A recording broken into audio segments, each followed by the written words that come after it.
Thank you for tuning in to the Lewis Center interviews. Today, as our special guest, we have my UIW colleague, Professor John López of our Department of Music. Professor López began his musical career as a percussionist in high school here in San Antonio, and then attended Texas State University, then known as Southwest Texas State University, to major in music.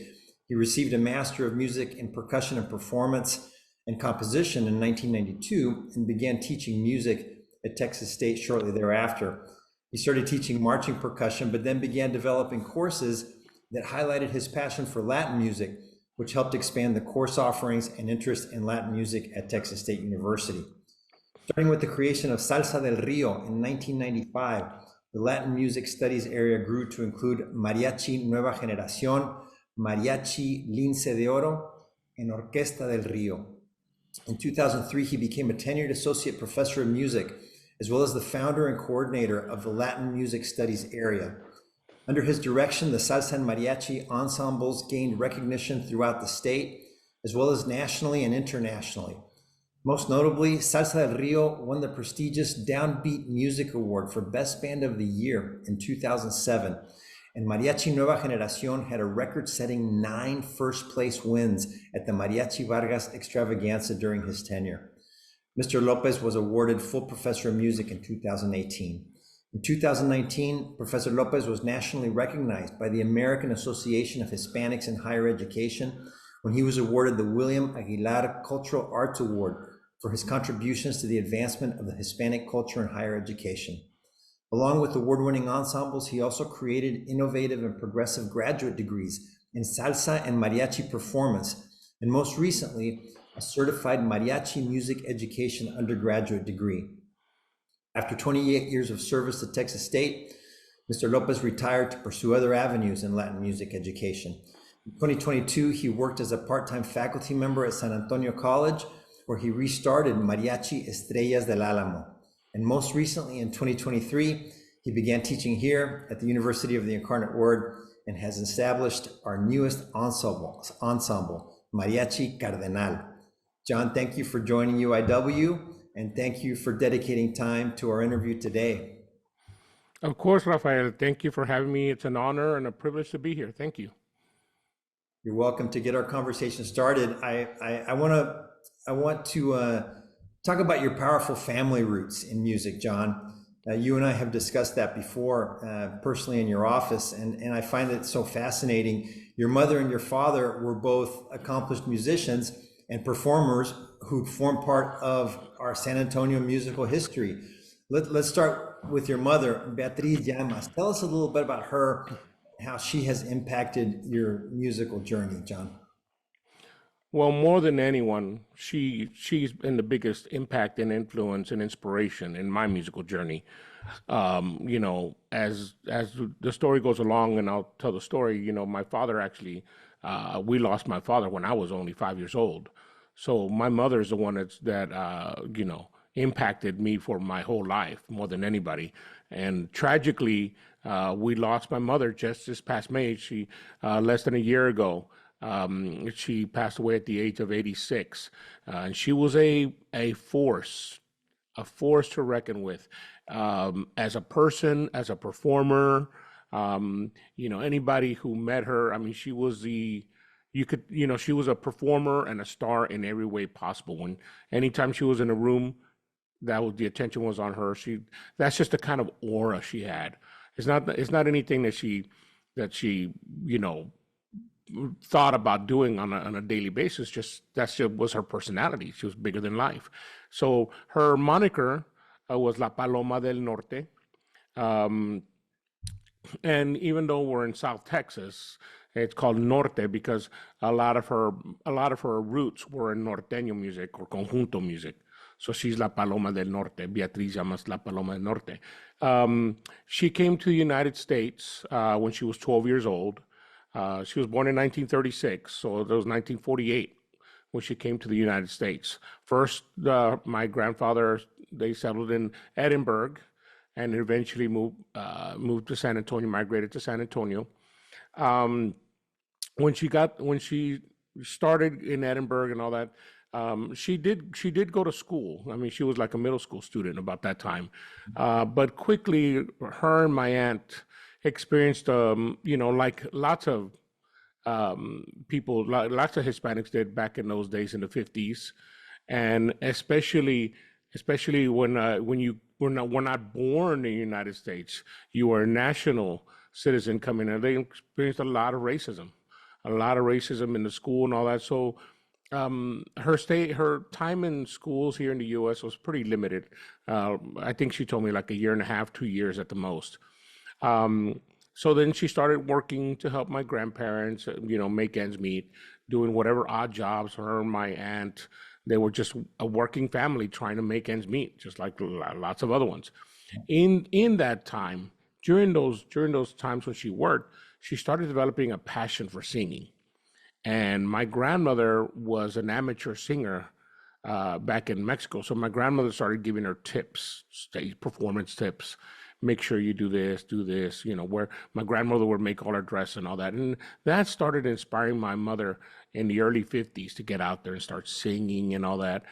Um, and her first big moment in the spotlight really was when she competed at the Alameda Theater in San Antonio, and that's a whole other conversation.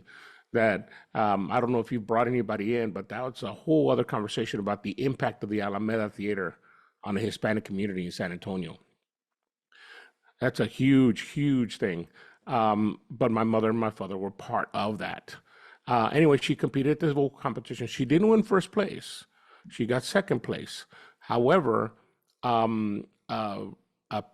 promoter in the audience saw something in her, even though she didn't win first place. There was something about her that that he liked, and he approached her and started promoting her. And Beatriz, that's how they came up with the moniker La Paloma Norte, and started promoting her around town. And so that's how she started her performing career.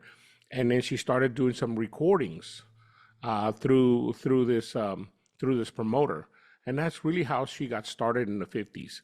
In the 60s, that a huge door opened up for my mother, and it was actually what the funny story about that is that it was actually at my mother and father's wedding reception when they were getting married in the early 60s. And they were at their wedding reception, which was held at a restaurant there in San Antonio.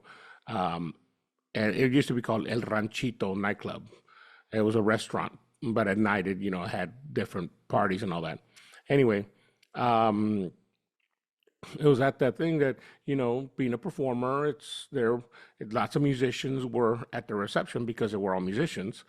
So people get up and start singing and start performing for each other. That's what musicians do when they, go to attend another musician's wedding.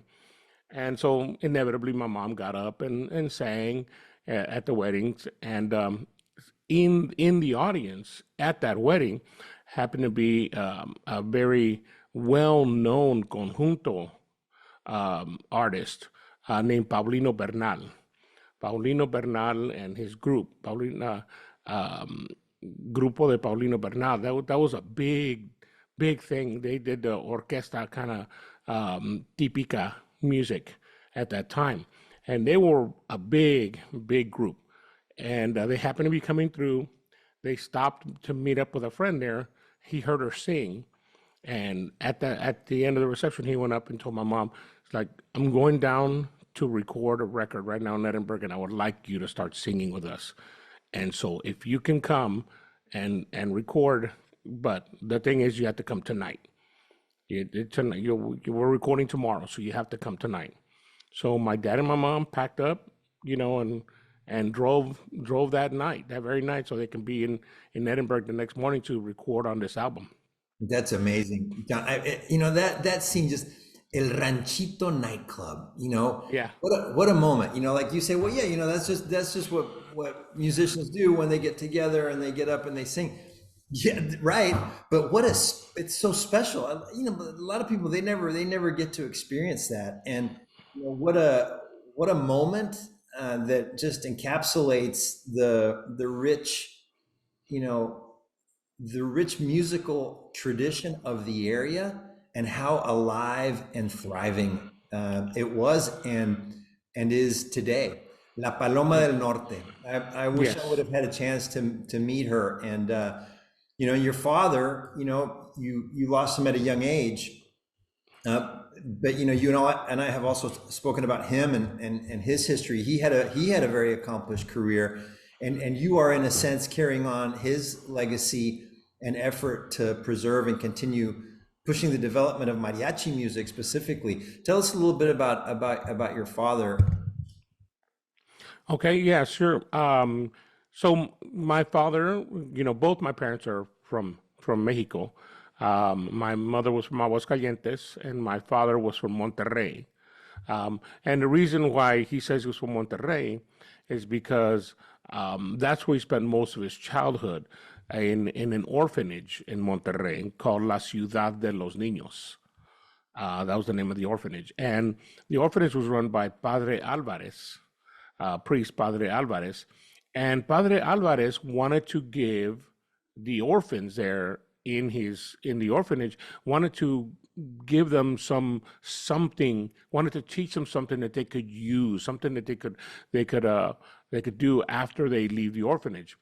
Padre Alvarez was a musician, so he started a mariachi there at the orphanage, and it was called Mariachi Infantil. And when you were in the orphanage, you learn how to play, instruments, and eventually join Mariachi Infantil. And Mariachi Infantil would tour. He would take this group on tour all over Mexico and all over the United States, showing off these orphans from La Ciudad de los Niños. And so that was a big you know, fundraiser that they used, really, in all honesty, and it brought a lot of recognition to La Ciudad de los Niños of the stuff that Padre Alvarez was doing. And so my dad and my two uncles, Arturo Lopez was my father, Alberto Lopez and Alfonso Lopez. The three brothers, when they were on tour, they would, one of the stops was San Antonio. That was a big stop in this chain of stops that they had. Chicago as well. Anyway, and when my dad told my uncles, one of these days when we leave, I want to relocate to San Antonio. I think that's a great place. That's a great home for us. They made a lot of friends in their visits and all that, and so they wanted. My father was the first one, that he was the oldest, so he relocated to San Antonio by himself. At first, he had a really hard go at it. He was just by himself, so he was playing with a lot of the trios and all that play there at Mi Tierra.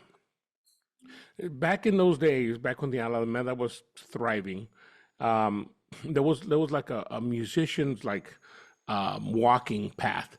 There was a Mi Tierra restaurant, which is at the Market Square, and on the other side of 35, I mean, yeah, is it 35? I think it's 35, yeah, downtown. On the other side of 35, there was another restaurant called Mario's. And so the musicians would make this tour. They'd play at Mi Tierra for a little bit, then they'd walk on across the highway and go play Mario's for a little bit. And of course, there was the Alameda Theater. That was a big show whenever they did big shows. And my dad was part of that. He was part of that routine there, that they did that. At some point, by this time, my mother had developed a radio show. Her through her contacts and all that. So she had a radio show, and my father was a big fan of this radio show. He loved my mother's voice and all that. And so through a mutual friend, they got arranged that my father would be a guest on the show, and that's how they first met. He brought his guitar, and they sang together, and they played music together, and that's how they first met, and they started their courtship there. Eventually, my mother told my father, "Is like, you're so talented, and you have so much to offer. Why don't you start your own group? Instead of being a sub member to all these other groups, start your own group." And so that piqued my father's interest. So he called my two uncles that were already gigging in Mexico and said, "Hey, let's start our own group. Why don't you guys come up here and join me, and let's start it?" And they came up, and that's when they started Mariachi Chapultepec.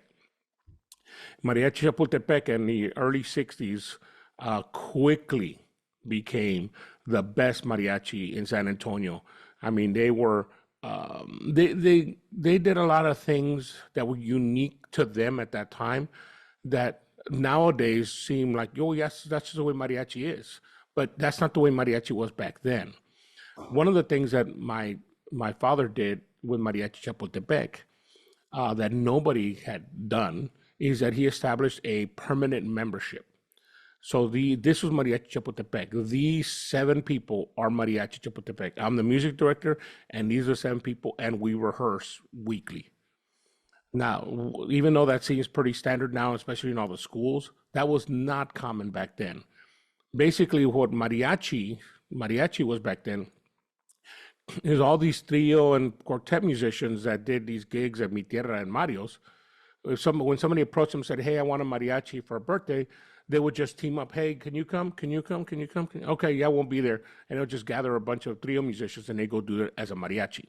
So it was always pickup. There was not a set mariachi. So that's the first thing that happened is Chapultepec became a set mariachi. They also became the first mariachi to all wear the same traje. Again, very common nowadays on all the schools. But they were the first ones to do that in San Antonio, which put them on another level as far as performance level. This was a professional group that nobody had seen in San Antonio, and the repertoire that they were bringing, that they learned in mariachi infantil, plus the stuff they started writing, was on another level from everybody else. Everybody else was doing, the standard mariachi repertoire, but my father's group was doing standard mariachi repertoire, but also writing a lot of repertoire themselves and arranging stuff. You know, a while back, when my grandmother passed away, I, going through her stuff and all that, we found a box of stuff that she had kept of my father's, stuff. And in that box, they said, "Oh, you're the musician, so here, this is stuff from your father that I didn't even know it existed." And this is, I don't know, 15, 20 years ago, maybe.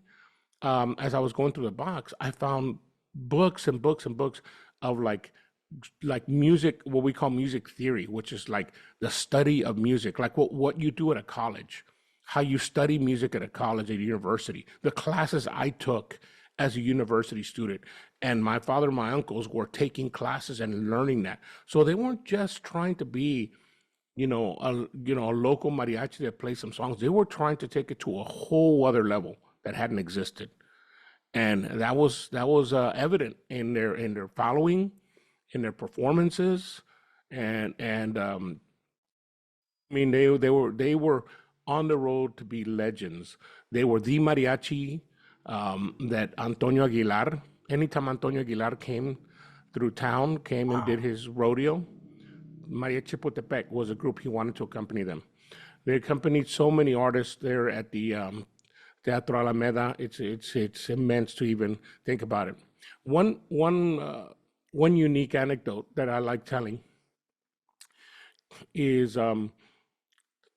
there was and I really need to find this article, but my mother was telling me this, that there was an article that was written in the San Antonio Express News in the late 60s where the writer of the article said that, talking about this growing mariachi community and mariachi music, and saying how basically the writer was just saying this is really just cantina music and it's not serious music, and kind of really being fairly disrespectful, I guess, to the music and the culture because they don't understand it. My dad took offense to that, and because he felt that that mariachi was doing something different and that was being misrepresented in this article. So my dad contacted that reporter and said, "I want you to come. I'm going to put together a concert, and I want you to come, and I'm going to show you what mariachi can be and what a mariachi is, and I want you to write about it." And so my dad put together a mariachi concert, again, unheard of. Mariachi concerts are common now, but mariachis just did quinceañeras and weddings back then. They didn't do concerts. So Mariachi Chapultepec doing their first concert in San Antonio was unheard of. Wow. And they did it at Our Lady of the Lake. Hardly a Lake in San Antonio. This reporter, the very next day, took back every single word he said. That is so amazing. We do take things for granted about mariachi music, like you said, like everyone dresses the same. And today you think about mariachi music, it's almost, it's kind of classy, right?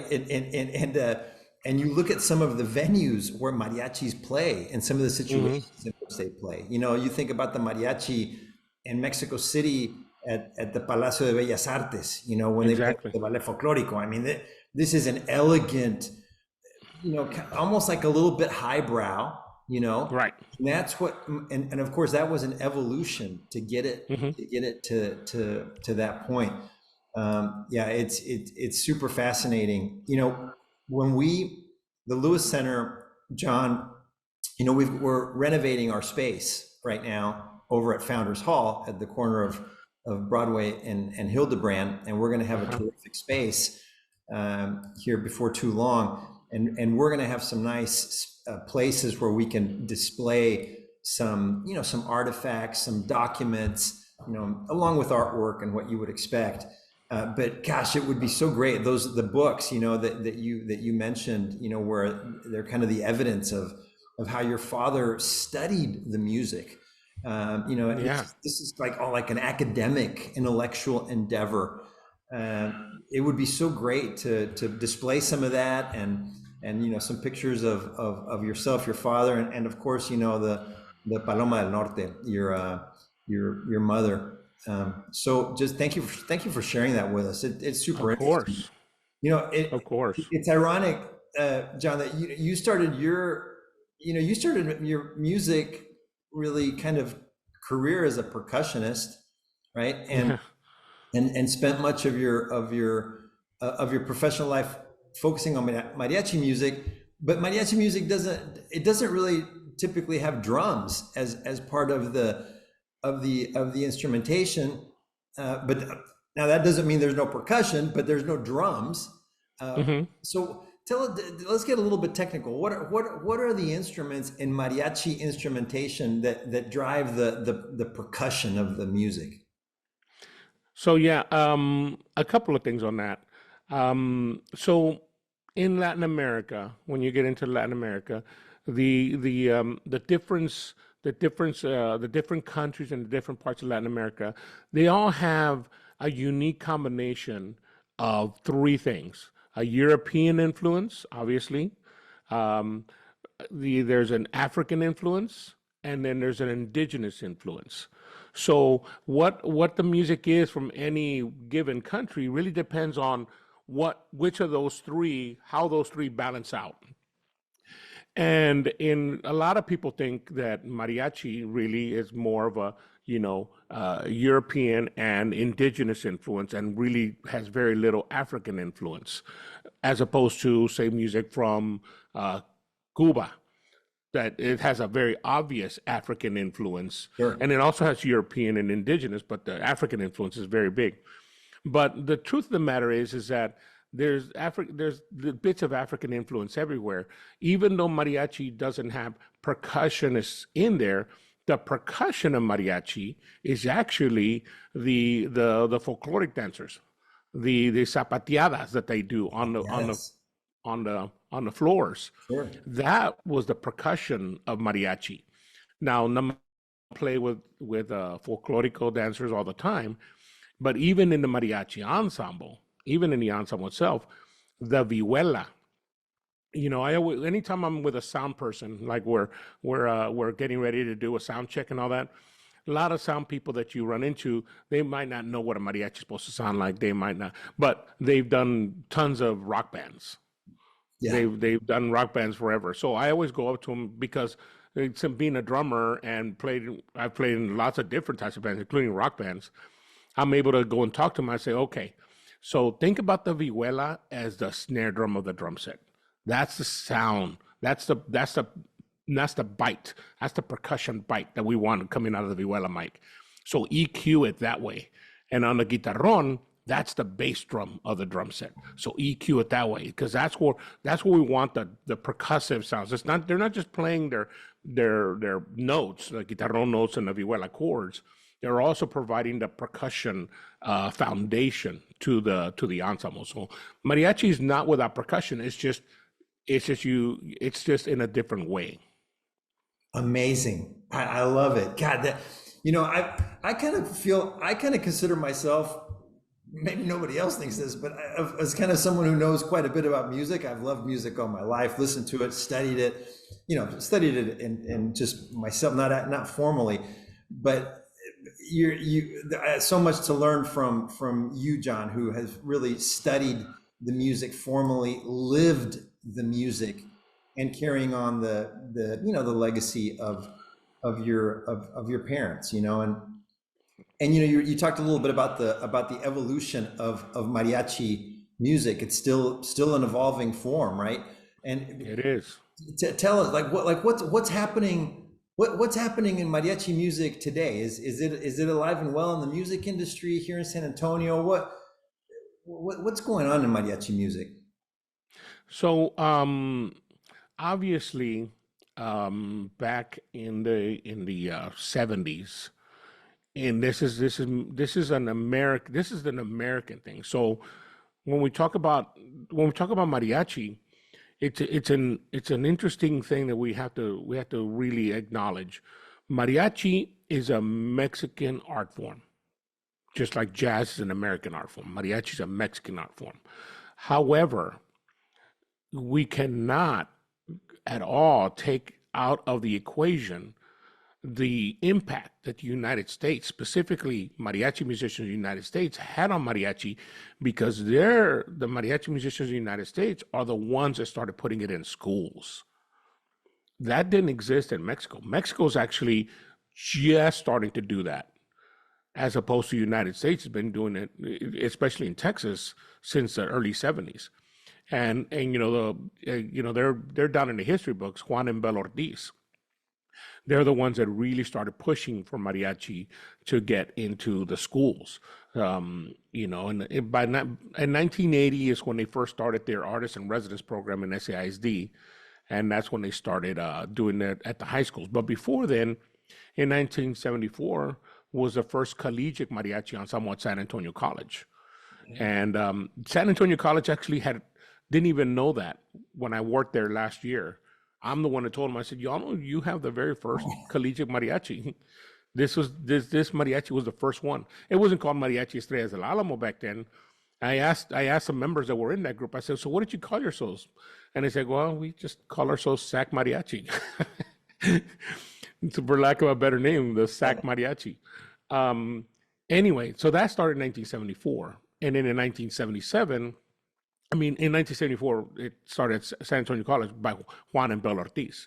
And in 1977, Juan went to Kingsville and he started the Texas A&I. It was A&I back then, mariachi, there at the university. And that was the first university ensemble. So this is what I told San Antonio College. A lot of people say, the Texas A&I was the first university mariachi in the state. And that's true, but the word university is doing a big heavy lift there, because when you use the word university, that means that San Antonio College Right. wasn't the first one. Yeah. But technically, San Antonio College was the first collegiate mariachi ensemble in Right. Texas. Sure. Yeah. Super interesting. And today, what about today? How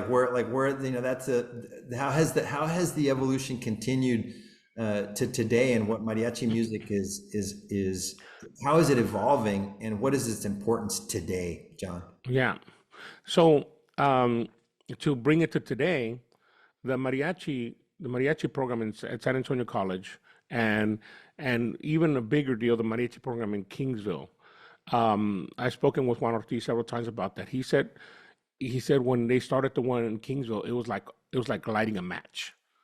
And it was a bunch of people that were in that group. Now, those students that were in the Texas A&I mariachi, eventually went out and became teachers down in the valley, and eventually became fine arts coordinators and superintendents. And they were going to make sure that what they learned at Kingsville was taught to all those students. That also happened in San Antonio starting in the 80s. So that was a big inspiration that pushed mariachi into the schools. And after that, it was like wildfire, he said. Um, so we're growing up with a generation of students that see mariachi in schools all the time. I mean, that's you know, I wouldn't say every school, by no means every school has a mariachi program, but the amount of schools that are, it's like every year growing and growing and growing. Um, and so that mariachi education side of things has just exploded. These students, I mean, I have to tell some of the students like at UIW, I tell them, because I have some students in the mariachi in the group in the university group there that never been in mariachi, and I have other students that have been in mariachi since the sixth grade. Yeah. And I tell them, it's okay if you've never been in mariachi. See, I was never in a mariachi in school. When I went to high school, there was no mariachis in schools, so it's okay. I'm here to teach you that. And the students that have been in mariachi sixth grade, they don't understand a world where there wasn't mariachi in schools. So where it's gotten now, mariachi is doing everything. I mean, from traditional mariachi music, that still is a big part of the mariachi. When I go to mariachi competitions all over the state, these directors are just relentless in combing through the historical records and finding Lucha Villa recording that people have forgotten about and arranging it for the students. And so they hear Lucha Villa or Amalia Mendoza, so they comb through it. So they're educating their students on a history of music and culture that is unbelievable because there's such a rich history there. Not only are they doing that, but they're also taking it to a whole other level as far as contemporary music. Mariachi can play any music. When I did the Christmas concert this past December there at UIW, we played a beautiful arrangement of Jingle Bell Rock, a beautiful arrangement, I'll Be Home for Christmas, all classic American Christmas songs done in mariachi. Mariachi. So the fact of the matter is mariachi can do anything, and the doors are wide open, and lots of really good directors are taking it to another level every year. A friend of mine, Jorge Canavati, who you may know, he does the series for the Trinity radio station, and Jazz in Mexico. Jorge is a great guy, knows a ton about mariachi music, and he was a part of a project for a jazz record, mariachi style. It was actually a jazz composition. It's fantastic. Well, if you haven't heard it, I'll get you a copy, and I think you would really love it. You made a really important point. That mariachi music is essentially a Mexican music genre, but that you can't take out the importance of the development of mariachi music in the United States. And there's other, and here in South Texas, right? I mean, South Texas is such an important place, kind of an incubator for different kinds of Mexican music. Can you tell us a little bit about what are like some of the other genres of what we think of as Mexican music, and rightly so, Mexican music that has really thrived and developed on the north side of the Rio Grande, here in really South Texas and El Valle? What are some of those other genres that of course we hear today, and most people associate them with Mexico, but again, the U.S. had a really important part in the development of those genres. So yeah, before I get to that, just expanding on that point, is that in a lot of different music, we cannot take out the impact of the Latinos in the United States on the culture. For instance, here's another one that has nothing to do with mariachi. Everybody said salsa music came from Cuba and Puerto Rico. That's true. However, the salsa music that we know of is the music that came out of New York. New York. It's when this Cuban and Puerto Rican musicians went to New York. Yeah. and they melded with the jazz musicians from New York. That's what created the salsa music that we know of today. That so you cannot take out the United States Latino influence on the music. So in the United States and in Texas specifically, like we said, mariachi is from Mexico, but it was highly influenced now in Texas. The things that are happening in Texas and in California, and Arizona, New Mexico, all the southern states. I'm always amazed how many people have mariachis now all over the United States and in other countries. But another big, enormous musical culture that is really more married to South Texas than mariachi, in all honesty, in its roots, as it's norteño, conjunto music. For sure. Right. Of course. Yeah, like a good friend of mine um, that used to teach at Palo Alto, Juan Trujillo. He said one time when we were talking about border music and all that kind of stuff. He's like, the best way to describe it is that we didn't cross the border crossed us, and that's a good way of saying it, because all this Texas, all this was northern Mexico. Sure. This was northern Mexico. So the fact that the border got defined at the Rio Grande didn't mean that these Latinos were gonna give up playing conjunto music. And so conjunto is an enormous part of the South Texas part of our music. Now, what's surprising to me, and this is slowly but surely changing. But what's surprising to me is how conjunto has not gotten into any as much traction as mariachi has in schools, like teaching the students in schools. That's changing. I've been hearing a lot of groups starting conjuntos. I went a couple of years ago to a music convention and saw a conjunto from an elementary school in the valley, and they did some fantastic work. But the world of conjunto is the richest part of South Texas music culture by far. Yeah. Yeah, it's so interesting. I think it's really important that we recover a lot of forms, a lot of musical forms, right? That I think people think of them, and as you were saying with mariachi also, like, well, mariachi doesn't belong in schools. Of course it belongs. Same thing. You think of all these other popular forms where there's this virtuosity, right? That could be taken to another level through formal study, through kind of a more systematic, more formal study. We live in an area rich in culture, don't we, John? Here in South Texas and in San Antonio, we are fortunate, for sure. Definitely. John, tell us a little bit about, speaking about formal study, where is what's going? You told us a little bit about Mariachi Cardenal and a little bit about it, but what's going on with it? This is a new development. You didn't arrive here that long ago, and I think you've done a lot in a very short period of time. Tell us a little bit about the development of Mariachi Cardenal and where it is today. Yeah, well, I was excited to join the faculty at UIW when I applied for the position last spring, and then got the call that I got the job in July.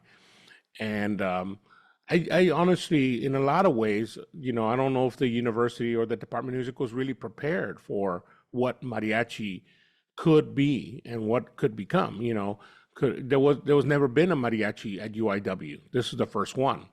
So, the first time I met with the students back in September, I had 8 students in the class on our first class day in September.